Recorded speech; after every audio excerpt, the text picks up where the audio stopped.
국정원과 경찰이 민주노총과 보건의료 노조 등을 압수수색했습니다. 국가보안법 위반 혐의인데 민주노총은 무리한 영장 집행이라며 반발했습니다. 정부가 건설노조의 불법 행위를 확인했다며 경찰에 수사 의뢰하고 화물연대는 검찰에 고발하기로 했습니다. 두 단체는 노동 탄압이라며 강하게 반발하고 있습니다. 대한방직 폐공장 철거를 두고 잡음이 이어지고 있습니다. 멸종위기종 보호 등의 착공 허가 조건을 갖추지 않고 공사를 강행한 사실이 추가로 확인됐습니다. 고향사랑 기부가 이어지고 있는 가운데 전주시와 완주군이 서로 기부를 하며 상생을 약속했습니다. 고향사랑 기부제를 두고 자치단체끼리 경쟁보다는 상생을 위한 노력이 필요합니다. 전북 지역 언론들과 함께하는 풀뿌리 K. 부안군이 한겨울에 가로수를 교체해 예산 낭비 논란이 일고 있다는 소식과 함께 진한 무주 소식을 차례로 전합니다.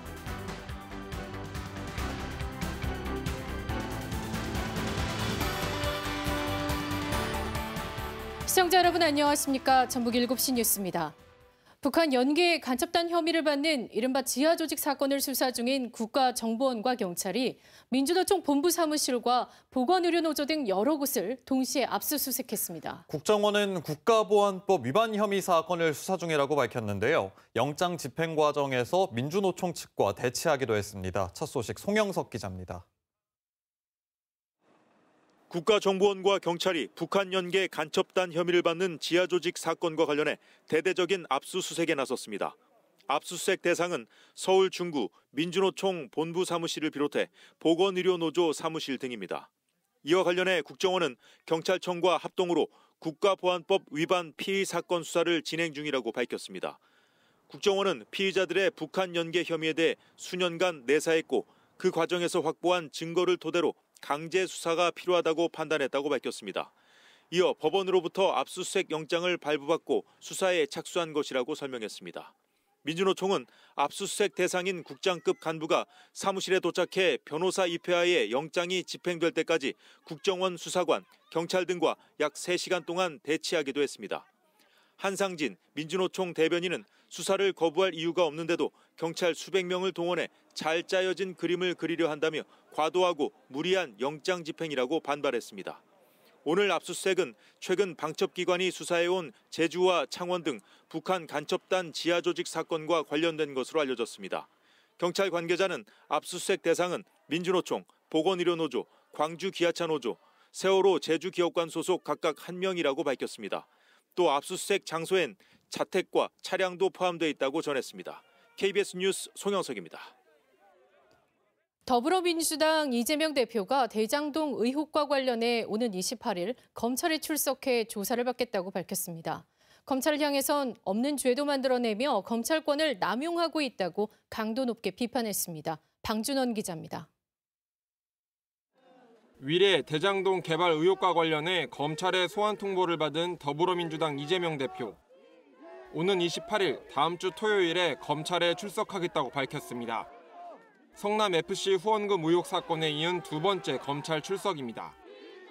형식적 권력을 가지고 그 권력을 행사하고 있으니 아무 잘못도 없는 제가 또 오라고 하니 제가 가겠습니다.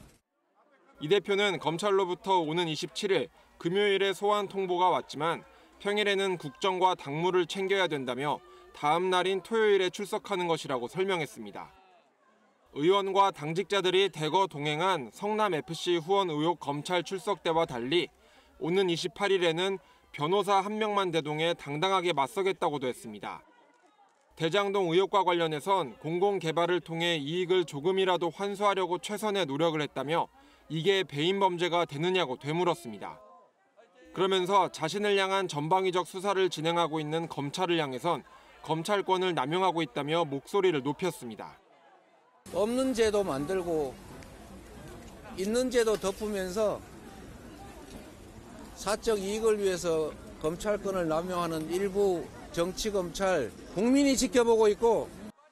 앞서 이 대표는 소환 통보를 받은 이후 출석 여부에 대한 언급을 자제한 채 당내 의견을 들으며 고심해왔습니다. 당내에선 검찰의 소환 요구에 응해선 안 된다는 의견이 상당했지만 본인을 둘러싼 사법 리스크를 정면 돌파하겠다는 의지를 보인 것으로 풀이됩니다. KBS 뉴스 방준원입니다.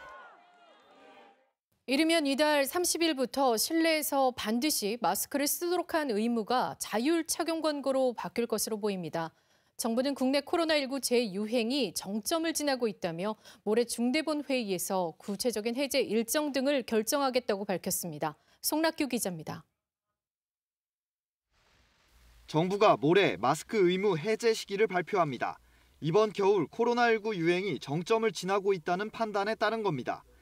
이번 겨울 코로나19 유행이 정점을 지나면서 방역 상황이 전반적으로 안정화되고 있습니다. 어제 열린 감염병 자문위 회의에서도 평가지표 4가지 중 3가지가 충족됐다고 평가했습니다.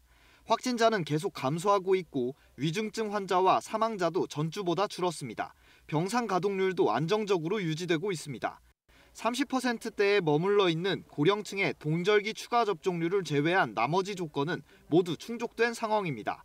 해제 시기로는 설 연휴 이후인 이달 30일이 유력한 것으로 전해졌습니다. 변수는 중국 내 코로나19 유행 영향과 신종 변이 발생 가능성, 설 연휴 이동량 증가 등입니다.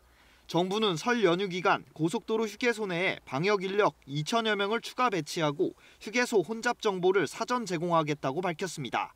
또 동절기 추가 접종을 받지 않은 60대 이상 국민은 가급적 설 연휴 이전 접종할 것을 권고했습니다.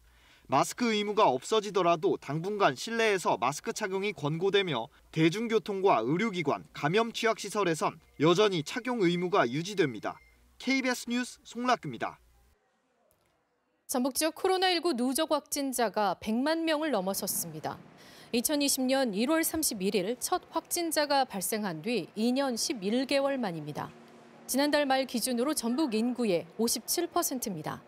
전라북도는 최근 하루 평균 1,000명 넘게 확진자가 발생한다며 설 연휴 때 일상 방역 수칙을 꼭 지켜달라고 당부했습니다. 기상청이 지난해 가뭄 발생 특성을 분석한 결과 남부지방 기상 가뭄 발생 일수는 227.3일로 기록을 작성한 이후 가장 길었습니다. 전북은 162.8일로 역대 4번째로 길었습니다.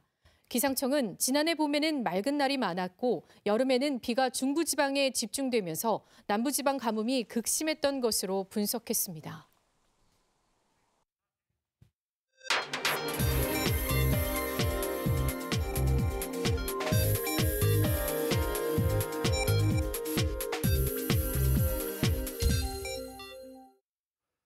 전주 옛 대한방직터 개발을 둘러싸고 잡음이 끊이지 않고 있습니다. 착공 신고를 하지 않고 폐공장을 철거했다가 문제가 됐죠. 철거 허가 조건도 무시하고 공사를 강행한 사실이 추가로 드러났습니다. 안승길 기자입니다.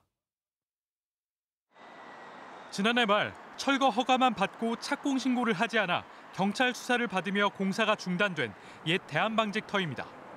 무리한 공사로 일하던 외국인 노동자까지 숨지면서 절차 위반 등 불법 정황들이 계속해서 나오고 있습니다.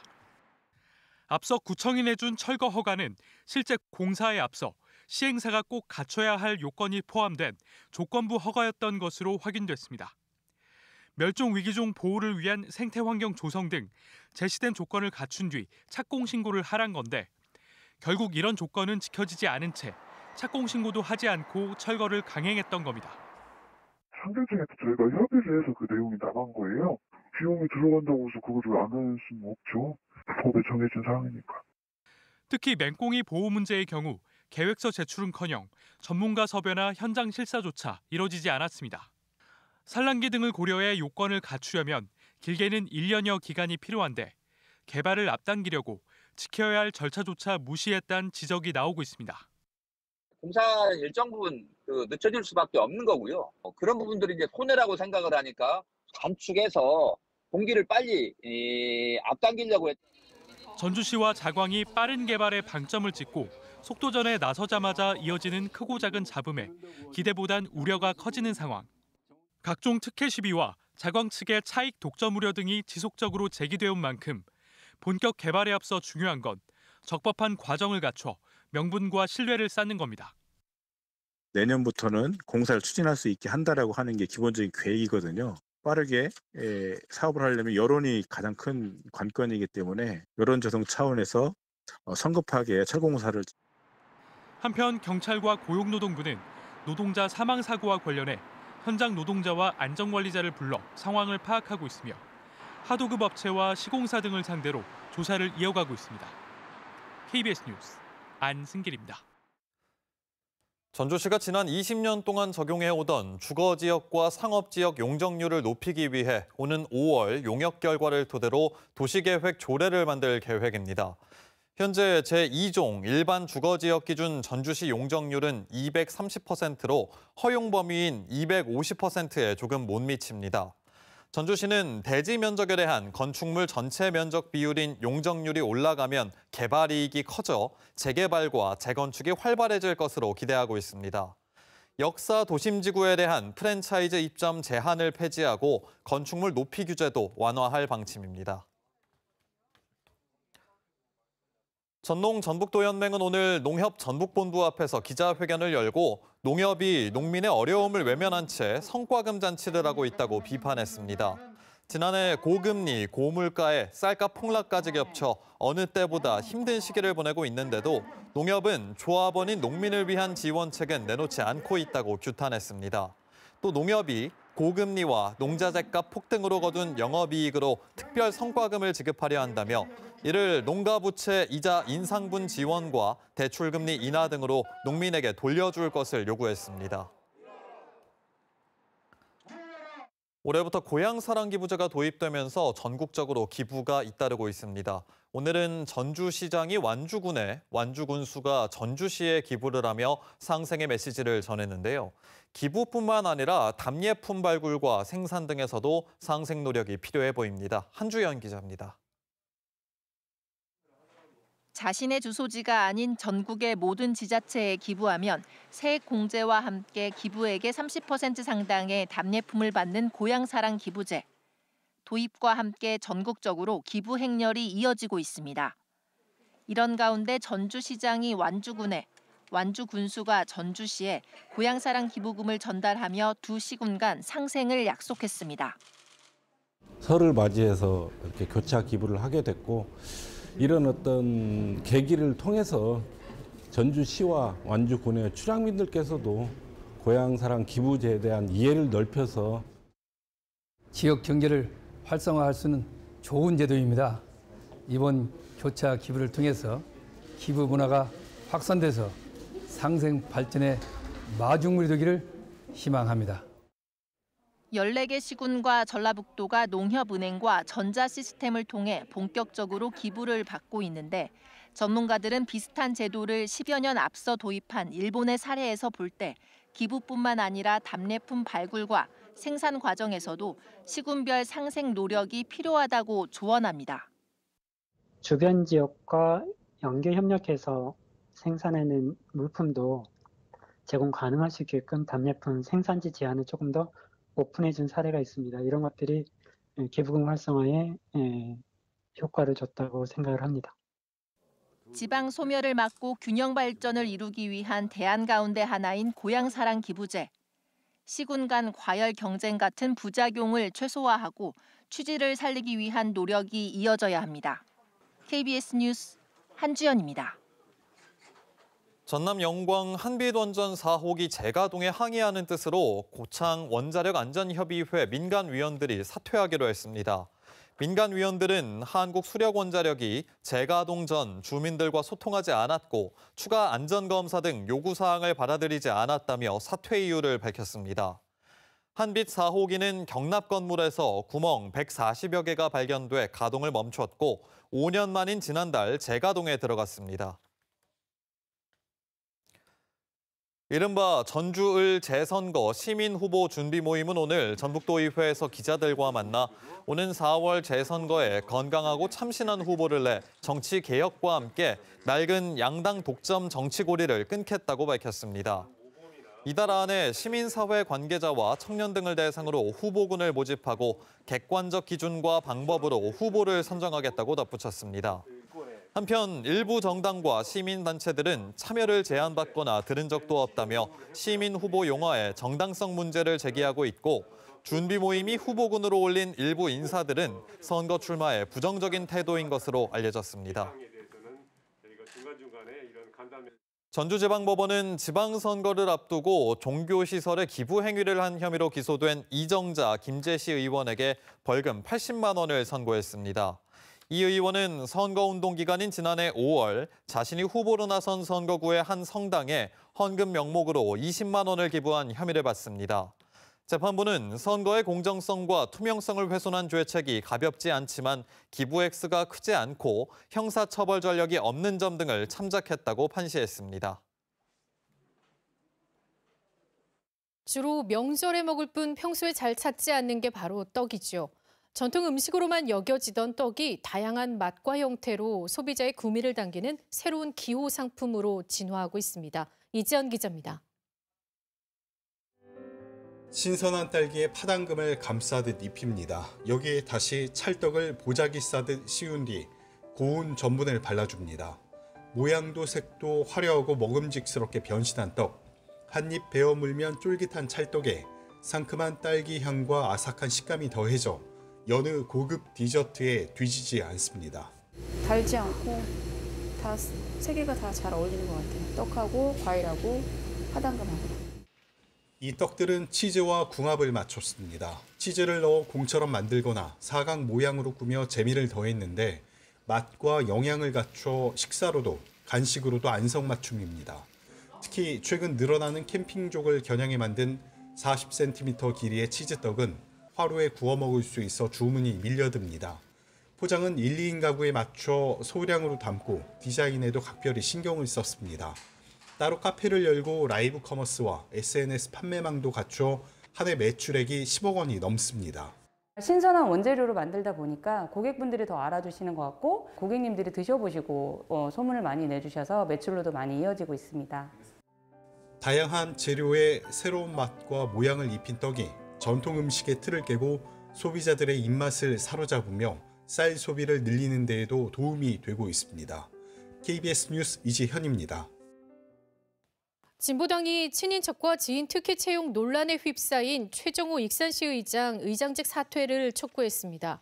진보당 익산시 지역위원회는 성명을 통해 지방의회 인사권 독립이 의장 친인척과 지인 특혜 채용으로 나타난다면 지방자치의 의미는 더 퇴색될 수밖에 없다고 주장했습니다. 이어 시의회 윤리위원회는 특혜 채용 의혹을 엄정히 처리하고 최 의장은 이번 논란에 정치적 도의적 책임을 지고 의장직에서 사퇴하라고 요구했습니다. 전북 평화와 인권연대, 참교육을 위한 전국 학부모회 전북지부, 평등교육 실현을 위한 전북 학부모회는 오늘 기자회견을 열고 학생 인권을 지속적으로 침해한 한 초등학교 교사에게 학생인권심의위원회가 권고한 신분상의 처분을 교육감이 즉각 이행할 것을 촉구했습니다. 이어 학생인권교육센터가 지난해 10월 해당 교사의 인권침해 여부를 밝혀냈다며 재발 방지책도 마련하라고 요구했습니다. 전북교육청은 지역교육지원청 내부 조사를 거쳐 감사가 이루어지고 있다며 결과가 나오면 조처하겠다고 밝혔습니다. 전북교육청은 올해부터 사립유치원생에게 월 13만 5천 원을 지원합니다. 대상은 정부 학비를 지원받고 사립유치원생 무상교육비 지원 동의서를 제출한 만 3살부터 5살 사이 사립유치원생입니다. 사립유치원이 지급 기준에 맞춰 소요되는 예산액을 교육지원청에 신청하면 유치원에 지원할 방침입니다. 노동개혁을 최우선 과제로 꼽은 정부가 노조에 대한 전방위 압박에 나섰습니다. 국토교통부는 건설노조의 불법 행위 270건을 확인했다며 형사처벌 의지를 밝혔고 공정거래위원회는 파업 당시 현장 조사를 거부한 화물연대를 검찰에 고발하기로 했습니다. 성민수 기자입니다. 경남 창원시 명곡지구, 지난달 중순 레미콘 공급이 끊기면서 3주간 공사가 중단됐습니다. 민주노총 건설노조가 조합원을 동원해 레미콘 운송을 막았다는 게 한국토지주택공사 LH의 조사 결과입니다. LH는 전국 380여 개 공사장을 모두 조사한 결과 노조의 불법 행위 270건을 파악했다고 밝혔습니다. 조합원 채용을 강요하거나 타워 크레인 한 대당 매달 수백만 원의 뒷돈을 요구한 사례, 일하지 않는 노조 간부의 월급을 요구한 경우도 있었습니다. 신고가 되고 그 현장을 이제 보복성 조치가 민노 측에서 이제 그 현장을 타켓을 삼는 거죠. 아예 공사를 못하게 한다든가 공사를 방해한다든가. 건설노조는 대부분 권익보장을 위한 요구였다며 정부가 정당한 노조 활동에 무리하게 법 적용을 한다고 밝혔습니다. 원희룡 국토부 장관은 그러나 공공기관이 형사처벌, 손해배상 청구 등에 앞장서야 한다며 엄정한 조치를 지시했습니다. 공정거래위원회는 화물연대를 검찰에 고발하기로 했습니다. 지난해 12월 이뤄진 3차례의 현장 조사를 일부러 방해했다는 이유입니다. 현행법은 사업자가 고의적으로 공정위 조사관의 현장 진입을 막을 경우 3년 이하의 징역이나 2억 원 이하의 벌금형에 처할 수 있도록 하고 있습니다. 공정위는 화물연대가 개인 사업자로 구성돼 있는 만큼 사업자 단체로 볼 수 있다는 입장입니다. 화물연대는 노동조합을 사업자 단체로 보고 조사하는 것 자체가 부당하다고 맞섰습니다. 노동조합에 대한 정부의 조사와 사법처리 의뢰가 잇따르면서 양측의 힘겨루기가 본격화하고 있습니다. KBS 뉴스 성민수입니다. 자신을 영부인 비서실장으로 사칭하며 경호팀장으로 채용시켜주겠다고 속인 50대 남성이 경찰에 붙잡혔습니다. 이 남성은 설을 앞두고 대통령실 직원 수십여 명에게 줄 명절 떡값 경비가 필요하다며 돈을 요구하기도 했습니다. 신주연 기자입니다. 대화를 나누고 있는 두 남성에게 사복 경찰들이 다가갑니다. 50대 A씨가 영부인 경호팀에 채용시켜주겠다며 B씨에게 현금 1,500만 원을 받기로 한 자리였습니다. 가서 확인하고 갑시다. A씨가 돈을 요구하는 것을 수상히 여긴 B씨가 신고해 현장에서 체포된 겁니다. B씨는 얼마 전 지인을 통해 영부인 비서실장이라고 주장하는 황 실장 A씨를 알게 됐습니다. 황 실장은 이후 전화를 걸어 영부인 경호팀장을 특별 채용하고 있다며 3월부터 5급 비서관으로 일하도록 해주겠다고 속였습니다. 영광스러운 자리가 될 수도 있는데 저도 제 하나 사업이 있고 또 직책들이 있다 보니까 이걸 다 포기를 하고 내가 가야 되는데 한번 고민해보겠다. 황 실장은 대통령실 직원들에게 명절 떡값을 줘야 한다며 돈을 요구했습니다. 자신이 박근혜 전 대통령에게 영부인 명절 선물을 전달하러 대구에 가는 날 받을 수 있게 현금을 준비하라고 했습니다. 관저의 직원들하고 전부 다 합해서 한 50명인데 설 명절도 있고 이래가지고 1,500 정도를 그 동생이 고의가 한번 보태주기로 했다. 고마워서 어떡하죠? 또 정부 부처의 사무용 가구 교체 조달을 알선하겠다며 능력을 과시하기도 했습니다. 업체요 사무용 가구 있잖아. 뒤로 뭐 현금 받아가지고 경비식으로 내가 사용하면 된다. 경찰은 A씨를 사기 미수 혐의로 붙잡아 추가 조사한 뒤 구속영장을 신청할 방침입니다. KBS 뉴스 신주연입니다.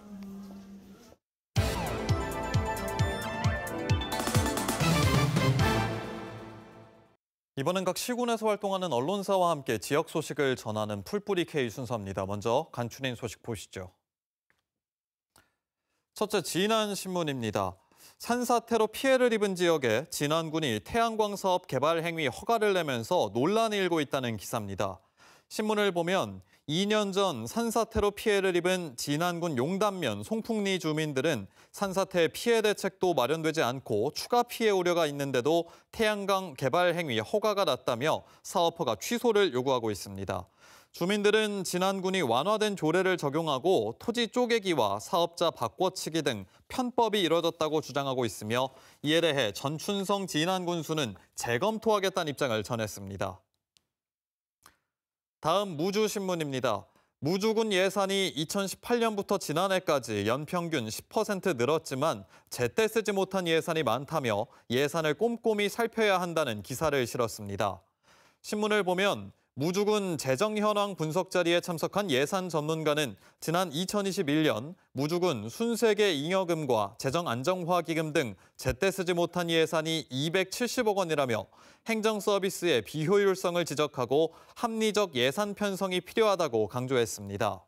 한편 신문은 민선 8기 황인홍 군수의 중점 추진 공약 가운데 청소년 기본소득 실현은 전국민 기본소득 실현 공약에 또 교육 분야 주민참여예산제 도입은 주민과 함께하는 교육 행정 추진 공약에 통합된 것으로 확인했다고 전했습니다.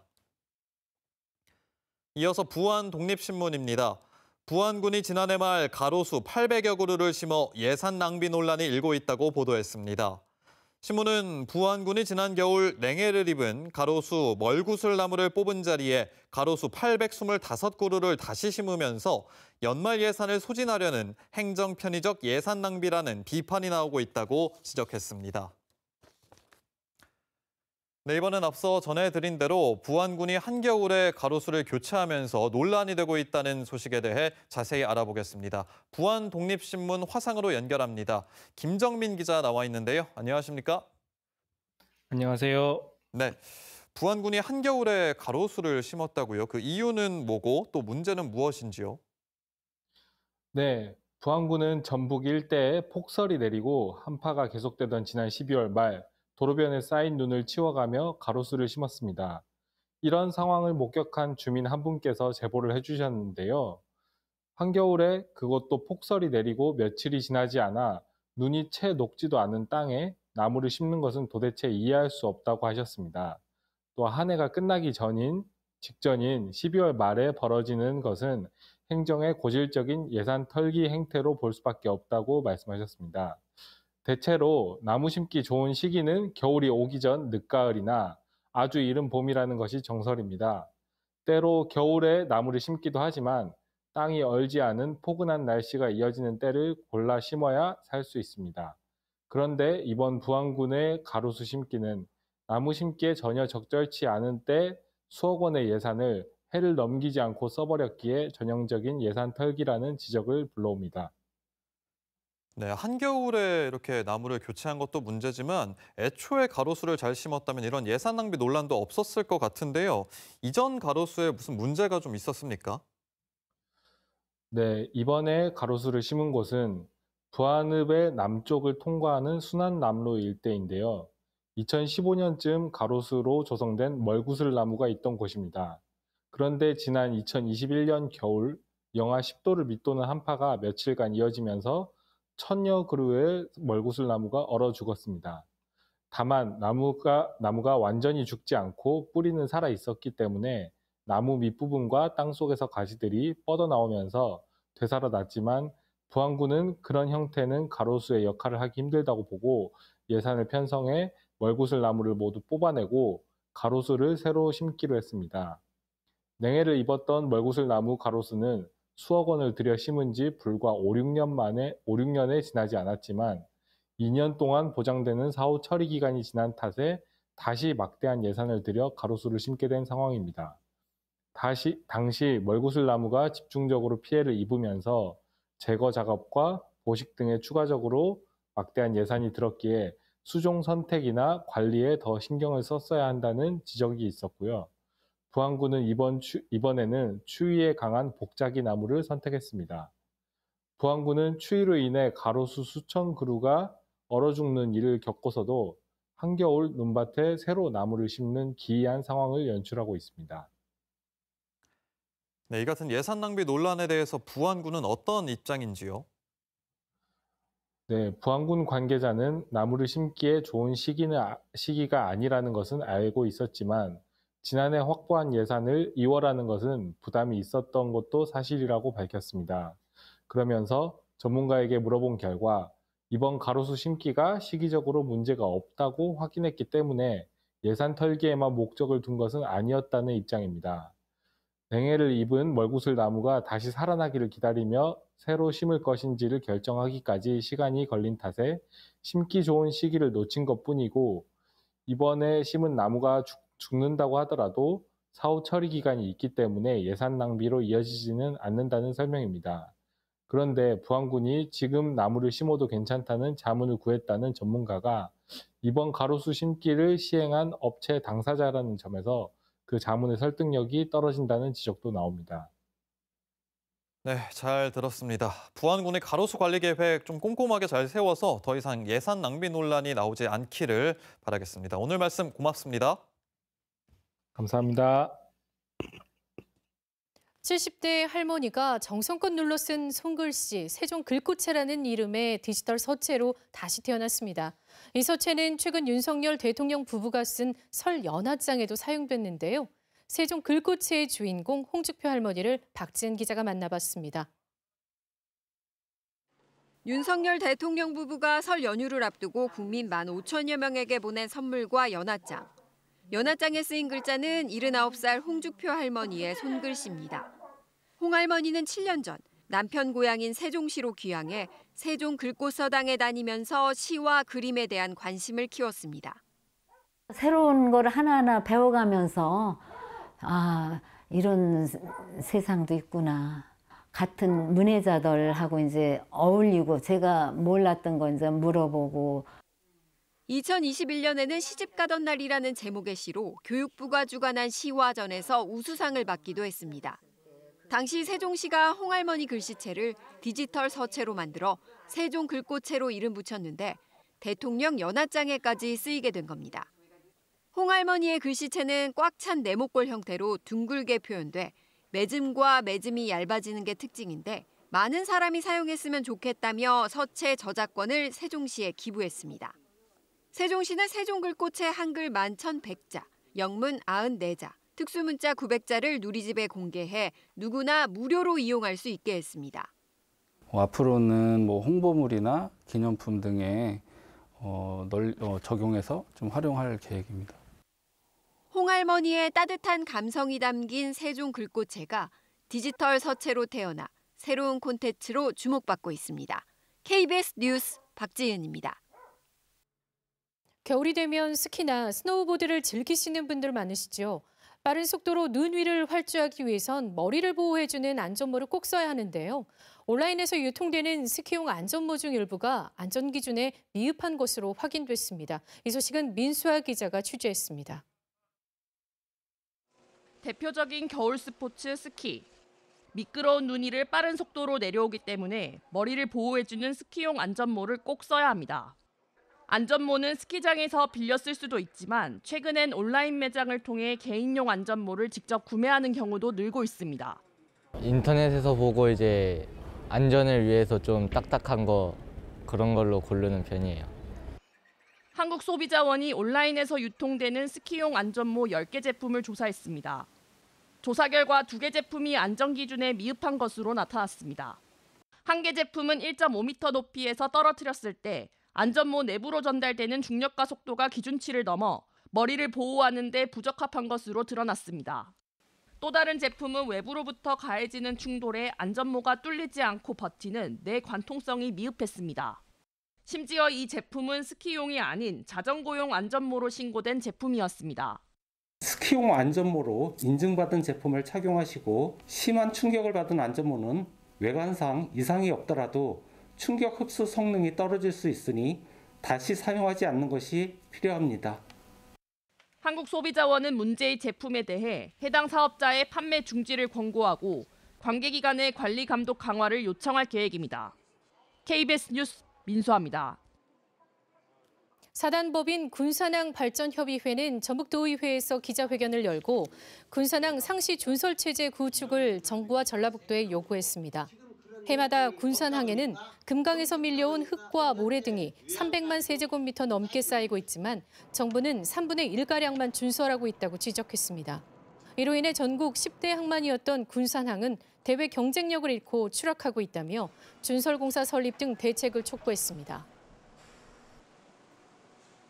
전북연구원은 올해 전라북도 정책 의제로 전북 특별자치도 준비 등 20개를 선정했습니다. 새만금 관련 의제로는 새만금 특별지방자치단체 설치와 글로벌 푸드허브 조성, 잼버리 성공 개최 등을 꼽았습니다. 기업 유치와 일자리 창출로는 군산 조선소 안정화와 국가 첨단 전략산업 특화단지 지정, 탄소 중립 핵심 기술 육성을, 농생명 산업과 관련해서는 푸드테크와 스마트 농업 생태계 구축, 청년농 창업 특구 조성 등을 선정했습니다. 전주지검은 대포통장 유통, 도박사이트 운영 등 지능화하는 조직범죄를 막기 위해 전북경찰청 강력범죄수사대와 수사협의체를 구성했습니다. 수사협의체는 사건 정보를 공유하고 적극적인 수사 확대를 통해 조직 범죄에 강력하게 대응할 방침입니다. 지난달 기준 전주지검이 관리하는 전주시 내 폭력 조직은 6개, 조직원은 143명이며 지난해에만 조직범죄 25건이 접수됐습니다. 오늘 오전 10시 반쯤 호남고속도로 상행선 전주 나들목 인근에서 승용차 넉 대가 잇따라 부딪혔습니다. 이 사고로 승용차 운전자 등 2명이 다쳐 병원으로 옮겨졌으며 한때 일대 교통이 정체됐습니다. 전라북도가 지난해 말 폭설 등 재난 피해 복구를 위해 예비비를 들여 후속 조치에 나섭니다. 특별 재난지역으로 지정된 순창군 쌍치면을 비롯해 정읍과 순창 등 12개 시군에 모두 30억여 원의 재난지원금을 지급할 예정입니다. 전북에서는 지난달 21일부터 나흘 동안 대설과 한파, 강풍 등으로 비닐하우스와 축사주택 등 1,500여 곳에서 88억 원가량의 재산 피해가 났습니다. 전북교육청이 새롭게 문을 여는 순창 지역 도서관 이름을 오는 31일까지 공모합니다. 도서관 회원이나 순창 군민이면 누구나 참여할 수 있고 순창에서 직장을 다니는 사람도 신청할 수 있습니다. 전북교육청은 다음 달 심사를 거쳐 당선작을 선정할 예정입니다.